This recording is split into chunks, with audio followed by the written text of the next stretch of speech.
നമ്മളിനി പോകുന്നത് കോട്ടയത്തേക്കാണ്. കോട്ടയം പയ്യാനിത്തോട്ടത്തിൽ ഉരുൾപൊട്ടലിൽ തകർന്ന ജോണിയുടെ വീടിന്റെ അവശിഷ്ടങ്ങൾക്കിടയിൽ നിന്ന് സ്വർണം ലഭിച്ചു. ബാഗിൽ നിന്ന് 15 പവനോളം സ്വർണ്ണമാണ് ലഭിച്ചത്. സ്വർണ്ണമടങ്ങിയ ബാഗ് പള്ളി വികാരിക്ക് കൈമാറി. അജിത് ബാബു വിവരങ്ങളുമായി ചേർന്നു. അജിത്തെ, ഇതൊരു വാർത്തയായി പറയുമ്പോഴും ഒരു കുടുംബത്തിന്റെ സ്വപ്നമാണ്, സമ്പാദ്യമാണ്.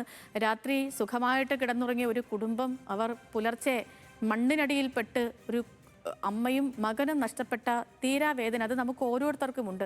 ഈ കാഴ്ചകൾ കാണുമ്പോൾ അത് അത്രയധികം സങ്കടവുമാണ്.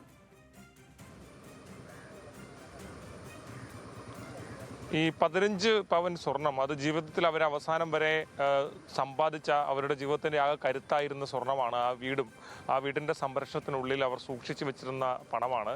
ഇപ്പോൾ ആ വലിയ ഉരുൾപൊട്ടലിൽ ആ വീടെടുത്തു, അതിൽ സൂക്ഷിച്ചു വെച്ചിരുന്ന സ്വർണവും ഈ അവശിഷ്ടങ്ങൾക്കിടയിൽ കിടക്കുകയായിരുന്നു. അവിടെ നിന്നാണ് കുറച്ച് വിദ്യാർത്ഥികൾക്ക് പേഴ്സ് ലഭിക്കുന്നതും പിന്നീട് അത് അവിടുത്തെ പഞ്ചായത്ത് പ്രസിഡന്റിനും അവിടുത്തെ പള്ളി വികാരിക്കുമൊക്കെ കൈമാറുകയും ചെയ്തിരിക്കുന്നത്. അത് പ്രധാനപ്പെട്ടൊരു വേദനയാണ്. ആ സ്വർണത്തിൻ്റെ തിളക്കമല്ല, വേദനയുടെ ഒരു മണമാണുള്ളതെന്നാണ് നമുക്ക് തോന്നുന്നത്. കാരണം അത്രത്തോളം വേദന ഉണ്ടാക്കുന്ന ദൃശ്യങ്ങളാണത്. പ്രത്യേകിച്ചും ഒരു കുടുംബത്തിൻ്റെ മുഴുവൻ സമ്പാദ്യവും അതായത് ജീവിതകാലം മുഴുവൻ കഷ്ടപ്പെട്ടു പണിയെടുത്തുണ്ടാക്കിയതാണ്.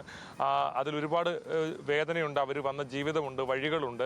ആ വീട് അവിടെ വെച്ചത് പോലും പൂർണ്ണമായും ഒരാൾ അവിടെ സ്ഥലം അവർക്ക് കൊടുക്കുകയായിരുന്നു, വീട് വെക്കാനായി സ്ഥലം കൊടുക്കുകയായിരുന്നു, സൗജന്യമായി കൊടുക്കുകയായിരുന്നു. അങ്ങനെയൊക്കെ ഉൾപ്പെടെയുള്ള ഒരുപാട് കാര്യങ്ങൾ ഇതിന് പിന്നിലുണ്ട്. അവരുടെ ജീവിതത്തിൻ്റെ പിന്നിൽ അവർ വന്ന് കടന്ന വഴികളുണ്ട്.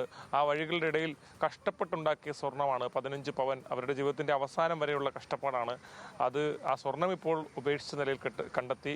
അത്തരത്തിൽ അതിൻ്റെ മൂല്യമൊക്കെ പിന്നീട് ജീവിതത്തിൽ എപ്പോഴെങ്കിലും അവർക്ക് ആ കുടുംബത്തിന് ഇനി ബാക്കിയുള്ളവർക്ക് തിരിച്ചു വരുമോ എന്ന് നമുക്ക് അറിയാൻ കഴിയില്ല. കാരണം ആ സ്വർണം കാണുമ്പോൾ അവരുടെ മനസ്സിലുണ്ടാകുന്ന ഓർമ്മ ചിലപ്പോൾ വേദനയുടേതായിരിക്കും. പക്ഷേ എത്ര വില കൊടുത്താലും കിട്ടാത്ത അവരുടെ കുടുംബത്തിൻ്റെ ഏറ്റവും പ്രധാനപ്പെട്ട 2 ജീവനുകൾ അത് നഷ്ടപ്പെട്ടു. അത് ഒരിക്കലും തിരിച്ചു വരാത്ത ഒന്നായി മാറുകയാണ്. ആ കുടുംബത്തിന് അതുകൊണ്ട് നമുക്കാർക്കും നികത്താൻ കഴിയാത്ത വേദനയാണ്. അപ്പോൾ ഈ ദൃശ്യങ്ങൾ അത് ലഭിച്ച ആളുകൾ അപ്പോൾ തന്നെ അവിടെ അധികാരികളെ ഏൽപ്പിച്ചു എന്നുള്ളത് മാതൃകാപരമാണ്. അപ്പോൾ തന്നെ അതിനകത്ത് മറ്റ് മനുഷ്യത്വത്തിൻ്റെ മാത്രം വശങ്ങളേ ഉള്ളൂ.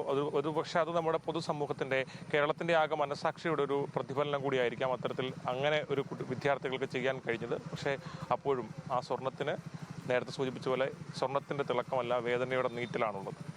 നിശ്ചയമായും അജിത്ത്, കാണുമ്പോൾ നമുക്ക് അത്രയധികം സങ്കടമാണ് അല്ലേ. അവർ സൂക്ഷിച്ച് വച്ചിരുന്ന കുടുംബം മുഴുവൻ പോയില്ലേ അല്ലേ. പറയുമ്പോഴത്തേനും അത് എങ്ങനെയാ പറഞ്ഞ് വൈൻഡപ്പ് ചെയ്യേണ്ടതെന്നും എനിക്കല്ല. അതാ ഞാൻ ഈ ഇടയ്ക്ക് വെച്ച് നിർത്തിപ്പോകുന്നത്. ഇങ്ങനത്തെ കാര്യങ്ങളൊക്കെ കാണുമ്പോഴത്തേക്കും അത് എന്താ അതിനെക്കുറിച്ച് പറയുക, അത്രയും സങ്കടമല്ലേ. നിങ്ങൾക്ക് തോന്നുന്ന അതേ വികാരം തന്നെയാണ് എനിക്ക് തോന്നുന്നത്.